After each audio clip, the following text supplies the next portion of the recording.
Hi friends, नमस्ते दोस्तों, hi all मेरे प्यारे ऑडियंस। मैं शरद मोहंती फिर काफ़ी दिन के बाद आज एक बहुत अच्छे टॉपिक को लेके आपका सामने प्रस्तुत करने जा रहा हूँ, प्रेजेंट करने जा रहा हूँ। आशा करता हूँ कि ये आपको काफ़ी मदद मिलेगा। एक जब आप फोर व्हीलर खरीदने के लिए जाते हैं, कार खरीदने के लिए जाते हैं, तो ये जो पॉइंट्स बता रहा हूँ इसमें आपको काफ़ी मदद मिलेगा, क्योंकि ये इसको बनाने में मुझे काफ़ी रिसर्च करना पड़ा है और मैं अपना एक्सपीरियंस से भी जो चीज़ सीखा था उसको भी ऐड किया हूँ, काफ़ी लोगों से बात भी किया हूँ और आजकल की जो ट्रेंड्स है उसमें भी कुछ चीज़ें मैं लिया हूँ उन लोगों से, फ्रेश लोगों से बात करके। तो मेरा टॉपिक का नाम है 11 points you must remember, you must take into consideration before buy a four wheeler. यानी कि फोर व्हीलर जब खरीदने के लिए जाते हैं, कार खरीदने के लिए जाते हैं, तो ये 11 पॉइंट को आप ध्यान में रखिए, तभी आपको एक अच्छा डील मिलेगा, एक स्मूथ और प्लीजेंट बाइंग एक्सपीरियंस मिलेगा। तो शुरुआत में करता हूँ, जब आपका डिसीजन हो जाता है कि ये particular model, variant, colour, brand, version, petrol, diesel, CNG, electric vehicle जो भी है, आपका जब फाइनल हो जाता है कि ये हम लेंगे, ब्रांड हो गया, मॉडल हो गया, वेरिएंट हो गया, कलर हो गया, पेट्रोल लेंगे, डीजल लेंगे, सीएनजी लेंगे, ईवी लेंगे, ये जब सिलेक्शन हो गया तब आप क्या करेंगे? आपका हाथ में 3-4 गाड़ियाँ हैं, ब्रांड भी है कि होंडा लेंगे, किया लेंगे, हुंडई लेंगे, मारुति लेंगे। तब आप, मेरा ये पहला पॉइंट रहेगा कि टेस्ट ड्राइव। हर 4 मॉडल, 4 ब्रांड जो आप सिलेक्ट किए, किया, मारुति, हुंडई, जो भी है आप डिसीजन लिए, तो उसको पहले टेस्ट ड्राइव लीजिए वो पर्टिकुलर मॉडल को। तो 4 मॉडल को, 4 या 3 या 5 जो भी है, व्हाटएवर। तो मान लीजिए आपका मॉडल पहला देख रहे हैं, that is Brezza, Maruti Brezza, और ये 15 लाख का बजट के आसपास आ रहा है और आपका 15 लाख देने का डिसीजन हो गया। तो आप ब्रिजा को टेस्ट ड्राइव लीजिए, क्योंकि गाड़ी को तो जब हम 5 रुपये का पेन खरीदते हैं तब भी हम चला के देखते हैं कि चलता है कि नहीं। जब 15 लाख का गाड़ी ले रहे हैं तो हमको चला के देखना चाहिए, क्योंकि उसमें काफ़ी कुछ चीज़ें देखने को मिलेगा। तो गाड़ी पहले बुलाइए डीलरशिप से, आपके घर में या तो ऑफिस में, तो पहले टेस्ट ड्राइव लीजिए। टेस्ट ड्राइव में आपको फर्स्ट इम्पोर्टेंट चीज़ है कि गेटिंग इन गेटिंग आउट, अंदर घुसने का और ड्राइविंग सीट से निकलने का एस देखिए कि स्मूथली आप अंदर घुस सकते हैं और निकल सकते हैं कि नहीं। बैठने के बाद फिर आपका लेग स्पेस, हेड स्पेस देखिए कितना है। देन आपका एसी का फंक्शन कैसा है, एसी का कूलिंग इफेक्ट कैसा है, म्यूजिक सिस्टम का परफॉर्मेंस कैसा है, फ्रंट विजिबिलिटी कैसा है, फिर आप गाड़ी जब चलाते हैं गाड़ी का पिकअप कैसा है, टॉर्क कैसा है, टर्निंग जब करते हैं टर्निंग रेडियस कैसा है, सस्पेंशन कैसा है, और पीछे आपका जो लॉगेज स्पेस है, लॉगेज स्पेस देखिए कैसा है, फ्यूल टैंक कैपेसिटी कैसा है, कितने हैं, और उसमें बाकी जो फीचर्स है वो कैसा है। और पीछे सीट में आपका जो पेरेंट्स बैठेंगे, आपके जो दूसरे लोग बैठेंगे, उनके लिए रियर एसी वेंट है कि नहीं, ये सब चीज़ देखिए। और गाड़ी जब चलाने का चालू करते हैं, आप चलाते हैं, आप उसको बोलते हैं कि टेस्ट ड्राइव। अगर गाड़ी आप नहीं चलाते, किसी ड्राइवर का, डीलर का बंदा चला रहा है या आपका कोई फ्रेंड चला रहा है, तो दैट इज़ टेस्ट राइड। तो टेस्ट राइड हो या टेस्ट ड्राइव हो, तब भी आप ये सब चीज़ को मार्क कर सकते हैं। देन कम्स आपका एक रूट फाइनल कीजिए कि कौन सा रूट में हम जाएंगे, और कम से कम 7 से 10 किलोमीटर आप चला के गाड़ी को देखिए कि गाड़ी कैसा फील हो रहा है। आप हम्प्स का ऊपर चढ़ाइए, थोड़ा गड्ढे में भी गिराइए, तो इस टाइप का चलाने से गाड़ी का सस्पेंशन वगैरह ओवरऑल चीज़ आपको फील होगा। और देन टेस्ट ड्राइव हो गया, आपको ठीक ठाक लगा कि चलो। वैसे जो 4 ब्रांड को आप देख रहे हैं, किया का सोनेट देख रहे हैं, होंडा का क्रेटा देख रहे हैं, मारुति का ब्रिजा देख रहे हैं, ये सबको चला के देखिए और फाइनली पकड़ लीजिए कि आपको डिसीजन में हुआ कि नहीं, हम मारुति ब्रिजा लेंगे। उसके बाद आ जाता है कि आपका बुकिंग। तो बुकिंग करने का पहले आप एक चीज़ देखिए कि ये मैंने आपका कंज्यूमर ऑफर क्या है, इसको नोट कीजिए। Second point is consumer offer, पहला था टेस्ट ड्राइव, सेकंड है कंज्यूमर ऑफर। ये मैंने कंज्यूमर ऑफर क्या है। कंज्यूमर ऑफर में कैश डिस्काउंट होता है, कुछ इंश्योरेंस फ्री भी होता है, ये डिपेंड करता है कौन कौन सा महीना में क्या क्या है। इंश्योरेंस फ्री भी होता है, आपका एक्सेसरीज फ्री होता है, एक्सटेंडेड वारंटी फ्री होता है, एक्सचेंज बोनस होता है, कॉर्पोरेट डिस्काउंट होता है, काफ़ी सारा ऑफर्स होते हैं। तो ये पहले आप डीलरशिप का जो बंदा है उससे बात करके समझ लीजिए और इंश्योर कर लीजिए कि वो जो जो चीज़ बोल रहा है सही सब है, ठीक ठाक है। उसके लिए भी कोई अगर डिस्काउंट बोल रहा है उसके लिए वैलिड डॉक्यूमेंट भी देखिए। नॉर्मली वो लोग प्राइस लिस्ट में प्रिंट करके रखते हैं कि ये मॉडल का ऊपर ये डिस्काउंट है। तो ये हो गया कंज्यूमर ऑफर का बारे में। Then comes booking. बुकिंग जब करने के लिए जाते हैं, मेरा थर्ड पॉइंट है बुकिंग। बुकिंग करने के लिए जाते हैं तो बुकिंग क्या होता है, एक डॉकेट पे आपका डिटेल्स फिलअप किया जाता है, मॉडल वेरिएंट कलर ये सारा चीज़। क्या क्या फिलअप होता है, आपका नाम, फादर्स नेम, आपका address, billing address, correspondence address, Aadhaar card number, PAN card number, mail ID, phone number, आप जो बुकिंग अमाउंट दे रहे हैं, देंगे कितना अमाउंट है, किस शेप में दे रहे हैं और फाइनेंस कहाँ से लेंगे। और मेन इंपॉर्टेंट चीज़ आप याद रखिए सर, डेट ऑफ डिलीवरी, यानी कि गाड़ी का जो डिलीवरी आप आज बुकिंग कर रहे हो आपको कितने दिन में मिलेगा, ये ज़रूरी होना, लिखा होना चाहिए उसमें। और उसमें नीचे आपका सिग्नेचर रहेगा, सेल्स का जो बंदा है उसका सिग्नेचर रहेगा और उसका मैनेजर जो सीनियर है उसका सिग्नेचर भी रहेगा। तो ये सिग्नेचर वगैरह होने से का बाद आप दूसरी एक इम्पोर्टेंट चीज़ है कि आप उनको पूछिए कि बुकिंग अगर कैंसिल होता है उसमें कुछ पैसा कटेगा कि नहीं। अगर बुकिंग कैंसिल कर रहे हैं नॉर्मली 2 से 5 हज़ार रुपया वो लोग काट के रखते हैं। अगर आपका बुकिंग अमाउंट 10,000 दिए हैं तो उसमें से 2, 3, 4, 5 हज़ार, कोई भी, ये डिपेंड करता है कंपनी के ऊपर, वो कितने पैसा काट के रखते हैं। तो ये है कि नहीं। नॉर्मली ये बुकिंग डॉकेट का जस्ट पहले वाला पेज जो है उसका पीछे लिखा हुआ रहता है, अदरवाइज डिफरेंट कंपनी का बुकिंग डॉकेट में कहीं पे लिखा हुआ रहता है। तो ये आप पहले से माइंड में सेट कर लीजिए कि हाँ, अगर मैं बुकिंग कैंसिल करता हूँ तो मेरे को इतना पैसा ये लोग काटेंगे और मिलेगा। तो ये बुकिंग डॉकेट फिलअप हो जाने के बाद आप सिग्नेचर हो गया और ये सब चीज़ हो गया। आप जब बुकिंग पैसा देंगे, पैसा हमेशा आप फ़ोन पे, गूगल पे, ये सब के जरिए दे सकते हैं, चेक दे सकते हैं, डीडी दे सकते हैं, ऑनलाइन ट्रांसफ़र कर सकते हैं। और कैश कभी मत दीजिए, क्योंकि आजकल कैश का जो पेमेंट मना किया जाता है, गवर्नमेंट भी मना कर रहा है। तो कैश में कुछ पेमेंट मत दीजिए। कैश में देंगे तो कैश काउंटर पे जमा कीजिए और इमीडिएटली मनी रिसीट लीजिए, क्योंकि ये देखा गया अक्सर डीलरशिप में कस्टमर लोग पेमेंट दे देते हैं एग्जीक्यूटिव को और बाद में डीलरशिप के बंदे कुछ पैसा का इधर उधर होता है और कस्टमर प्रॉब्लम में पड़ता है। तो ये ध्यान रखिए कि कैश कुछ ना दे, और दे रहे हैं तो इमीडिएटली आप कैश रिसीट या मनी रिसीट लीजिए, या तो कोई भी पेमेंट कर रहे हैं उसका इमीडिएट मनी रिसीट लीजिए। डॉकेट में पहला पन्ना वो लोग फाड़ के रखेंगे और टोटल बुकलेट को आप रखिए पास में। और बुकिंग अमाउंट हमेशा 7,000, 9,000, 11,000 दीजिए, क्योंकि ये देखा गया है कि ये पैसा जो होता है ये एस्पिशियस होता है। ये आप लोग ही बोले कि 7,000, 9,000, 10,000, 11,000 ही दिया जाता है, हम लोग भी वही रखते हैं। नॉर्मली अगर कोई मॉडल, पर्टिकुलर मॉडल में कंपनी का स्पेसिफिक रहता है कि 21,000, 25,000, 50,000 ऐसे भी अगर रहता है तो उस हिसाब से आप दीजिए। ये हो गया बात बुकिंग का। देन आपका फोर्थ पॉइंट आता है एक्सचेंज। अगर आपका घर में कोई गाड़ी है और आप उसको सेल करना चाहते हैं, क्योंकि नॉर्मली आपका पार्किंग स्पेस एक ही है, तो गाड़ी को हटाएंगे नहीं तो फिर ये गाड़ी को रखेंगे कैसे, ये हो सकता है। या ये भी हो सकता है कि वो गाड़ी को आप रखेंगे और दूसरा नया गाड़ी भी ले रहे हैं, वो गाड़ी आपका लड़का चलाएगा या मैडम चलाएंगे और ये गाड़ी आप चलाएंगे। तो ये सारा चीज़ भी आप देखिए।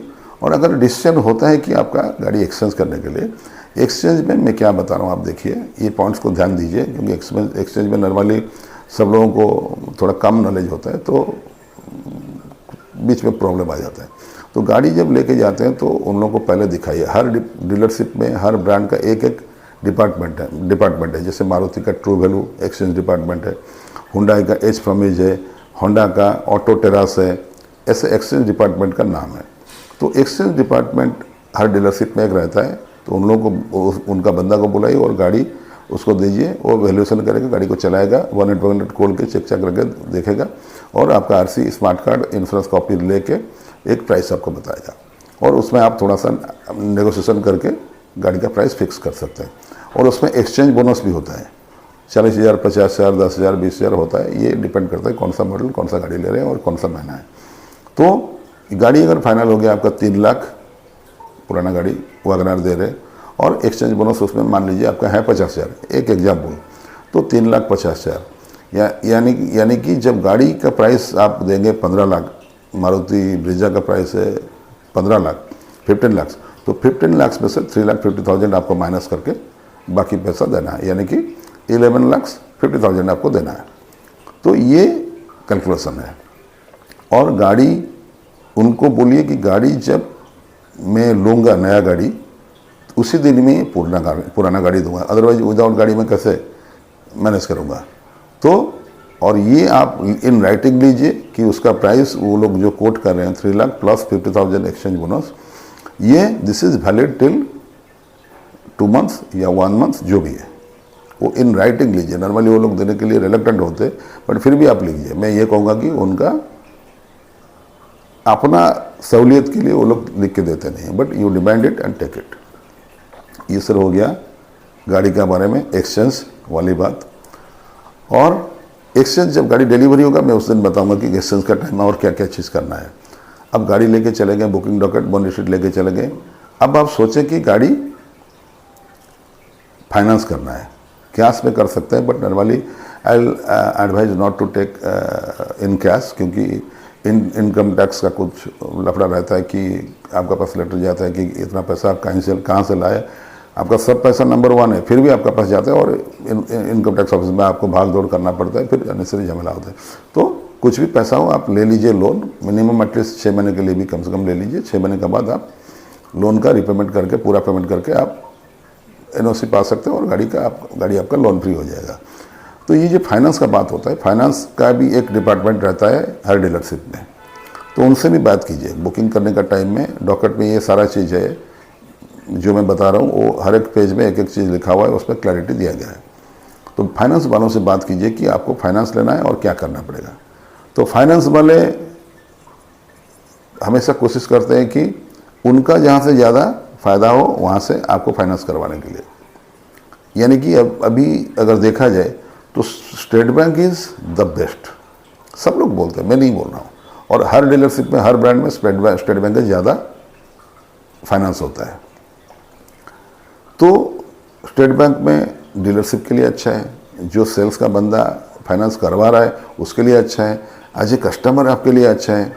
ये जो टैट है, टर्न अराउंड टाइम, आज आप पेपर दिए, शाम को आपको पेमेंट मिल जाएगा, ये जो फास्ट काम का प्रोसेसिंग, ये भी बहुत अच्छा है उन लोगों का। तो ये इसलिए मैं बोलता हूँ कि आप हमेशा कोशिश कीजिए कि स्टेट बैंक या तो कोई नेशनलाइज बैंक से लोन लेने के लिए। और उसमें आपका डॉक्यूमेंट्स क्या लगेगा, if you are a salaried person तो आपका 3 महीने का salary slip, form 16 last 2 years का, आधार कार्ड, पैन कार्ड, आपका रेसिडेंस प्रूफ यानी कि रेंट एग्रीमेंट, या तो ये आपका telephone bill, electric bill, 2-3 passport size photograph, और बैंक ट्रांजैक्शन जो हुआ है लास्ट 6 महीने का उसका जेरॉक्स कॉपी। खाली आपका पासपोर्ट साइज फ़ोटो को छोड़ के बाकी सब चीज़ आपका जेरॉक्स लगेगा। और बिजनेसमैन के लिए भी वही है, ओनली आपका जो सैलरी स्लिप है 3 महीना का और 2 ईयर्स का, 2 साल का फॉर्म 16 है, उसको छोड़ के उनका लगेगा 3 साल का IT return with computation, ITR income tax return of last 3 years और विथ कंप्यूटेशन। ये चार्टर्ड अकाउंटेंट और बिजनेसमैन को पता होता है कि व्हाट इज दिस, और रेस्ट अदर डॉक्यूमेंट्स सेम। तो ये डॉक्यूमेंट्स अगर आप देते हैं बैंक में, स्टेट बैंक में, या तो उसी डीलरशिप का बंदा को देते हैं, तो वो लोग इमीडिएटली फाइनेंस करवा देते हैं। फाइनेंस जब सैंक्शन हो जाता है तो एक आपको सैंक्शन लेटर मिलता है और आपको बोला जाता है कि आप आइए इस दिन आप एग्रीमेंट साइन कीजिए। आप एग्रीमेंट जाके साइन कर देते हैं और एक सैंक्शन लेटर मिल जाता है और आप डाउन पेमेंट दे देते हैं। आपका एग्जाम्पल दे रहा हूँ फाइनेंस को समझाने के लिए। तो आपका 15 लाख गाड़ी का प्राइस है और आपका डाउन पेमेंट मान लीजिए होता है 5 लाख, तो यानी कि 10 लाख फाइनेंस होगा। तो 5 लाख आप दे दिए, 10 लाख आपका बैंक का फाइनेंस अप्रूव हो गया। और बैंक कभी क्या करेगा, 10 लाख प्लस 5 लाख यानी कि टोटल 15 लाख आपका डीलरशिप में ट्रांसफ़र कर देगा। बट जब सैंक्शन लेटर मिलता है, ये मैं प्रोसेस पता है, बट सैंक्शन लेटर मिलता है, तब उनको मत बोलिए कि पैसा डिस्बर्स करने के लिए बैंक को, क्योंकि इधर आपका गाड़ी रेडी नहीं हुआ, क्योंकि गाड़ी डिलीवरी देने के लिए वो लोग टाइम लिए हैं। तो जब गाड़ी अवेलेबल होगा देन पैसा ट्रांसफ़र होगा, क्योंकि अननेसेसरी आप क्यों पैसा ट्रांसफ़र करेंगे। पैसा अगर ट्रांसफ़र करते हैं तो आपका इंटरेस्ट लगना चालू हो जाएगा, तो ये मत कीजिए। ये यहाँ पे रुकिए, सैंक्शन हो गया, हो जाने के बाद आप रखिए। फिर आता है आपका इंश्योरेंस। गाड़ी जब आप फाइनेंस हो जाता है, फिर इंश्योरेंस होता है, उसके बाद रजिस्ट्रेशन होता है। तो इंश्योरेंस के लिए आप देखिए कि अभी मिनिमम चल रहा है कि 0 to 0 डेप्ट इंश्योरेंस, मतलब bumper to bumper, 0 dep insurance, sorry 0 to 0 dep नहीं, 0 डेप्ट इंश्योरेंस या तो बम्पर टू बम्पर इंश्योरेंस, ये एक प्राइस है। और उसके ऊपर अगर आप कुछ एडन्स लेते हैं, जैसे एडन्स मतलब engine protector, consumables, right to invest, personal belongings, ऐसे 3, 4, 5, 6 राइडर्स या तो एडन्स है, इसको अगर लेते हैं तो इसका बेनिफिट भी मिलेगा और इसके लिए आपको कुछ पैसा ज़्यादा देना पड़ेगा। तो यहाँ आप देख लीजिए। और हमेशा मारुति ले रहे हैं तो मारुति इंश्योरेंस से इंश्योरेंस करवाइए, हुंडई ले रहे हैं तो हुंडई इंश्योरेंस से करवाइए, क्योंकि मारुति वाले इंश्योरेंस 8-10 कंपनी से इंश्योरेंस टाइप करके रखे हैं, तो इन लोगों से लेते हैं। वही न्यू इंडिया इंश्योरेंस है, वही बजाज फाइनेंस, बजाज अलियांज है, वही फ्यूचर जनरल है, वही सब है। बट ये मारुति का साथ टाइप है, उसमें आपको स्पेशल बेनिफिट मिलता है, कैशलेस ट्रांजैक्शन मिलता है, टोइंग फैसिलिटी मिलता है और बहुत सारा चीज़ मिलता है आपको। तो अननेसेसरी आपको झमेले में पड़ने की ज़रूरत नहीं पड़ता है, और आप खुद जाके फ़ोटो खींचो, सर्वे करो, पुलिस में एफ, ये सब टोइंग, ये सब चीज़ करने की ज़रूरत नहीं होता है। तो इसीलिए आप उनसे इंश्योरेंस करवाइए, क्योंकि इंश्योरेंस ज़रूरी है रजिस्ट्रेशन करवाने के लिए। फिर आता है आपका गाड़ी।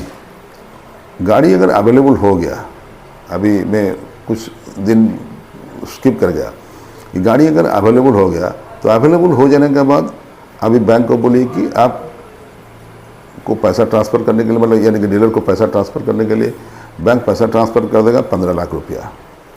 अगर 15 लाख जब तक ट्रांसफ़र नहीं करेगा तब तक आपका गाड़ी को इन्वेस्ट नहीं करेंगे, इंश्योरेंस नहीं करेंगे और रजिस्ट्रेशन भी नहीं करेंगे, क्योंकि आजकल without registration number plate you can not take a delivery. तो ये हो गया आपका व्हीकल बिलिंग हो गया, पैसा चला आया तो डीलरशिप के पास, डीलरशिप इन्वेस्ट कर देगा गाड़ी को। और आप इंश्योर कीजिए उसका पहले जाके कि वो जो गाड़ी आपको देने के लिए बोल रहे हैं वो पर्टिकुलर गाड़ी इन फिजिकली उन लोगों का पास है, और पर्टिकुलर चेसिस नंबर आप नोट करके रखिए कि जो गाड़ी आपको देने के लिए बोल रहे हैं वो गाड़ी ही इन्वेस्ट होना चाहिए। तो ये इंश्योर कीजिए और देखिए ये बात को, तब जाके आप बैंक को बोलिए पैसा ट्रांसफ़र करने के लिए। फिर इंश्योरेंस हो गया, फिर आके रजिस्ट्रेशन। रजिस्ट्रेशन 2 टाइप का आजकल होता है, BH series, Bharat series registration, यानी कि जिस रजिस्ट्रेशन को लेके आप ऑल ओवर इंडिया कहीं पे भी जा सकते हैं, उसका प्रोसीजर अलग होता है। आपका HR से फॉर्म 60, पैन कार्ड और इन्वॉइस कॉपी, ये सब लेके आपको RTO के पास जाना पड़ता है, और RTO आपका देख के डॉक्यूमेंट्स वगैरह देख के आपको बात करता है कि आपको क्यों चाहिए ये BH नंबर, क्योंकि विदाउट रीजन वो लोग देते नहीं है। तो आप उनको बताएं कि हम लोग का ट्रांसफरेबल जॉब है, मैं रिजर्व बैंक में हूँ या तो इन्फोसिस में हूँ या तो कोई और कंपनी में हूँ, जिसका कि 8-10 स्टेट में ब्रांचेस है, हमको ट्रांसफ़र होना पड़ता है। तो इसलिए हम लोग बार बार रजिस्ट्रेशन करवाने का प्रॉब्लम से बचने के लिए ये करवा रहे हैं। तो if RTO satisfied then you will approve and आपका रजिस्ट्रेशन हो जाएगा BH सीरीज। और अगर आप नहीं करवाना चाहते तो नॉर्मल इंश्योरेंस करवाना चाहते हैं तो आपका जो डॉक्यूमेंट्स है, आधार कार्ड, पैन कार्ड है। हाँ, आपको बताना मैं भूल गया कि बुकिंग का टाइम में वो लोग आपको आधार कार्ड और पैन कार्ड मांग के रखेंगे। तो ये आधार कार्ड, पैन कार्ड का कॉपी का साथ इन्वॉइस, सेल्फ सर्टिफिकेट, सारा डॉक्यूमेंट देके वो लोग करवा देते हैं। उसमें आप मत जाइए, क्योंकि ये टोटली उन लोगों का रिस्पॉन्सिबिलिटी है आपका पास। लेकिन OTP वगैरह आता रहता है कि रजिस्ट्रेशन के लिए, एंट्री के लिए, इंश्योरेंस के लिए, ये सब के लिए OTP आता रहता है। और आपका पास SMS भी आता रहता है कि आपको जिसका बारे में, हर चीज़ के बारे में आपको पता चलता है। तो ये लोग अभी रजिस्ट्रेशन किए, अभी नंबर अलर्ट हुआ, अभी नंबर प्लेट आया। जिस दिन नंबर प्लेट आ जाएगा उसी दिन आप डिसीजन लीजिए कि मेरे को गाड़ी लेना है, और एक स्पेसियस डेट आप चुनिए, फैमिली वालों को लेके आप उस दिन जाइए गाड़ी डिलीवरी लाने के लिए। और उसका पहले उन लोगों को बोलिए कि आपका जो एक्सेसरीज लगने वाला था, जो आप सिलेक्शन किए थे बुकिंग का दिन, वो सब एक्सेसरी लग जाना चाहिए। उसी एक्सेसरी को लगाइए, क्योंकि सर वो ये जेन्युइन होता है। इसमें mud flap, mat, steering cover, seat cover, फॉरफ्रम, बॉडी कवर, बहुत सारा चीज़ आता है, क्रोम सेट्स आता है, क्योंकि ये बाहर मार्केट में जो मिलता है ये लोकल चीज़ें से होता है। लोकल चीज़ें नॉर्मली इतना अच्छा नहीं होता है। तो इसीलिए मेरा ये सजेशन है कि आप हमेशा डीलरशिप की जेन्युइन एक्सेसरी लगाएं, क्योंकि उसमें गारंटी वारंटी रहता है। और उसको छोड़ के आपका अगर एक्सटेंडेड ही वारंटी आप लिए हैं, क्योंकि नॉर्मली गाड़ी में 2 साल 3 साल का वारंटी रहता है, और 2 साल का ऊपर अगर और 3 साल लेना चाहते हैं तो टोटल आपका वारंटी हो जाएगा 5 साल। 2 साल इनबिल्ट कंपनी देती है हर गाड़ी में बाय डिफॉल्ट, और अगर आप 3 साल लेना चाहते हैं, यानी कि ये 2 और ये 3 मिल के हो गया आपका टोटल 5 ईयर्स, 1 2 3 4 5, यानी कि 5 साल का वारंटी हो गया। तो 5 साल का वारंटी हो जाने से क्या है ना, you will get a peace of mind कि 5 साल के अंदर कोई भी गाड़ी में प्रॉब्लम होता है तो फिर मेरे को कोई प्रॉब्लम नहीं है, क्योंकि कंपनी मेरे को फ्री रिप्लेसमेंट या तो रिपेयर करके देती है। तो ये हो गया आपका extend warranty, accessories, insurance, registration और फाइनेंस। मैं फाइनेंस तक बोला था, तो ये हो गया पॉइंट। इसके बाद आता है कि डिलीवरी वो बहुत इंपॉर्टेंट होता है, और डीलरशिप के लिए भी बहुत इंपॉर्टेंट होता है, और आप लोगों के लिए भी होता है, क्योंकि उस दिन आप पूरा फैमिली को लेके, दोस्त लोगों को लेके जाके डीलरशिप पे पहुँचिए। 1 घंटा का पहले जिस टाइम आप फिक्स किए हैं डिलीवरी लेने का, उसका जस्ट 1 घंटा, मिनिमम 1 घंटा पहले पहुँचिए, और देखिए कि हर चीज़ सही ढंग से रखा गया कि नहीं, गाड़ी रेडी है कि नहीं।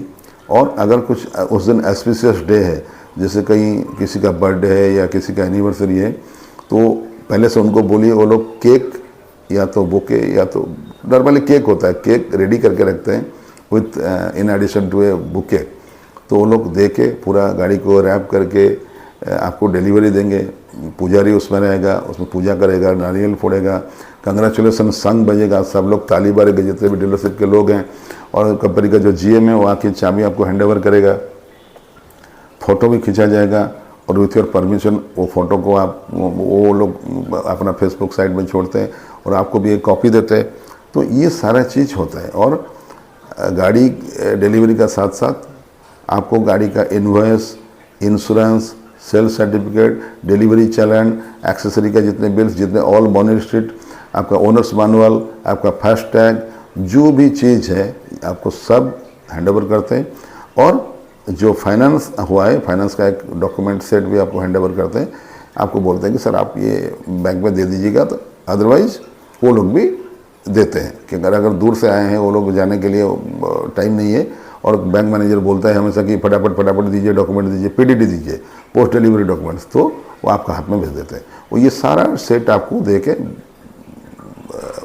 डॉक्यूमेंट्स दे के आपको हैंडओवर करते हैं, ताकि आप गाड़ी जब चला के रास्ते में जाते हैं आपको कोई प्रॉब्लम ना हो।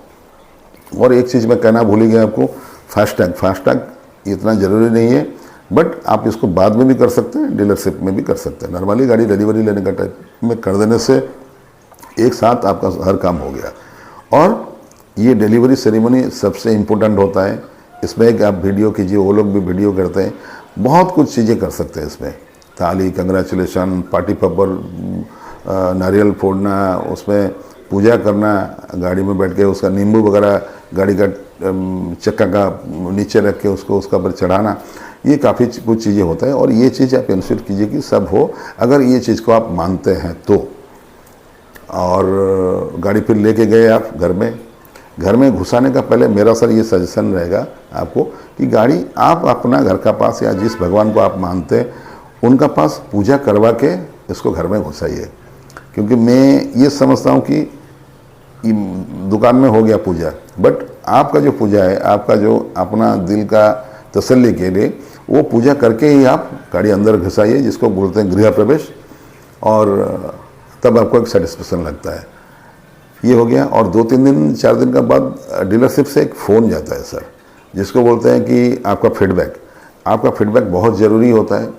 क्योंकि डीलरशिप में अगर हर चीज़ अच्छा है तो कोई प्रॉब्लम नहीं है, बट कोई चीज़ अगर आपका साथ बुरा हुआ है, या तो कोई चीज़, या उन लोगों का नोइंग नोन में या तो अननोइंगली कुछ चीज़ हुआ है, तो ये चीज़ अगर आप फील किए हैं तो जिस दिन आप डिलीवरी ले रहे हैं ये उस दिन कुछ मत बोलिए, क्योंकि मैं हमेशा बोलता हूँ जिस दिन आप डिलीवरी लेते हैं उस दिन कुछ झगड़ा, कुछ नाराज़गी, कुछ डिससेटिस्फेक्शन डीलरशिप के बंधु लोगों के साथ मत कीजिए, क्योंकि ये अच्छा नहीं होता है। उसका पहले दिन अगर कर लीजिए, नहीं तो जिस दिन गाड़ी लेते हैं उसका नेक्स्ट डे कीजिए, बट उसी दिन मत कीजिए, क्योंकि ये गाड़ी क्या होता है ना, नॉर्मली गाड़ी सूझता नहीं बोलते हैं, गाड़ी सूट नहीं करता है, फिर आप जल्दी गाड़ी में कुछ प्रॉब्लम होता है, ठुक जाता है, कहीं कुछ होता है, आप गाड़ी को लेके वापस आते हैं डीलरशिप में, तो उस दिन मत कीजिए। नेक्स्ट डे या तो 2-3 दिन 4 दिन के बाद अगर उन लोगों का फ़ोन आता है, फ़ोन तो आएगा ही, वो लोग आपको फीडबैक, अपना फीडबैक जानने के लिए आपको पूछेंगे, तो आप दीजिए। आपका अच्छा अगर फीडबैक है अच्छा दीजिए, अगर बुरा है तो बुरा दीजिए। अगर पर्टिकुलरली बताइए कि ये आपने पानी नहीं दिए, आपने चाय नहीं दिए, आपका शोरूम में बहुत गर्मी है, आपका टॉयलेट गंदा है, आपने पार्टी पेपर नहीं तोड़ा, आपने केक नहीं काटा, जो भी है, क्योंकि वो लोग भी जानना चाहिए कि हम लोग की तरफ से क्या गलती है। वो जानने के बाद ही वो इन फ्यूचर उसको रेक्टिफाई करने की कोशिश करेंगे। ये सर लेकिन ज़रूर बताइए। तो ये सर मेरा लास्ट वाला पॉइंट था, जो कि मैं एक ही सांस में आपको बोलता गया। मेरा पहला पॉइंट से मैं 11 नंबर पॉइंट तक आपको फिर दोबारा बता देता हूँ। पहला सर है मेरा टेस्ट ड्राइव, दूसरा है sir exchange of your old vehicle if any, तीसरा है कंज्यूमर ऑफर, चौथा है बुकिंग के बाद पांचवा है गाड़ी का फाइनेंस, छठा है इंश्योरेंस, सातवां है रजिस्ट्रेशन, 8 है आपका एक्सटेंडेड वारंटी, 9 है आपका एक्सेसरीज, 10 है आपका डिलीवरी ऑफ द व्हीकल, 11 है आपका फीडबैक जो कि डीलरशिप के लिए है। तो सर ये चीज़ मैं आपको बताया, मैं कोशिश किया अपना जानकारी से आप लोगों को बताने के लिए। और सर मैं ये कहूँगा कि ये नॉट ओनली खाली बायर के लिए है, बायर लोग भी जान रहे हैं, ये अच्छा है, क्योंकि सेलर लोग नॉर्मली ये सब चीज़ के बारे में जानते हैं, जानते हुए भी वो लोग कभी कभार बताते नहीं या तो भूल जाते हैं। लेकिन मेरा भी ये सेल्स लोगों को रिक्वेस्ट है कि वो लोग इसको भी देखें और इससे भी वो लोग भी सीखें कि क्या क्या पॉइंट्स के बारे में कस्टमर पूछता है या तो पूछना चाहिए। अगर कस्टमर भी भूल जाता है तो वो लोग अपना दिमाग से ये क्वेश्चन को निकाल के कस्टमर को बोले और उसका जवाब भी दे, ताकि कस्टमर को एक सेटिस्फैक्टरी आंसर मिले। क्योंकि कस्टमर का बेनिफिट देखना काम है सेल्समैन का। सेल्समैन जब तक कस्टमर का बेनिफिट नहीं देखेगा तो कस्टमर का साथ अच्छा बॉन्डिंग, अच्छा रिलेशनशिप नहीं बना सकता। तो हमेशा कस्टमर का अच्छा ही सोचिए। सेल्स बंदों को मेरा ये रिक्वेस्ट है। और सर एज ए कस्टमर आपको बोल रहा हूँ कि सर आप ये 11 पॉइंट्स ज़रूर सेल्स बंदों को पूछिए, या तो गाड़ी परचेज का टाइम में या तो गाड़ी परचेज करने का पहले।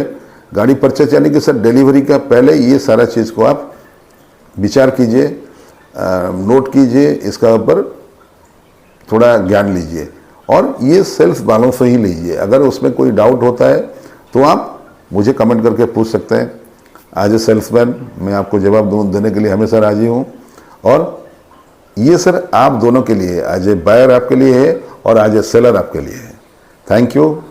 और फिर कभी फिर अगले टाइम एक अच्छा वीडियो, नया वीडियो का साथ बात करेंगे। रहता हूँ मैं Sharad Mohanty from facts for buyer and seller. Thank you. और थोड़ा सा लाइक कीजिए, सब्सक्राइब कीजिए, कमेंट कीजिए। This will be a great help for me. Thank you. Bye bye.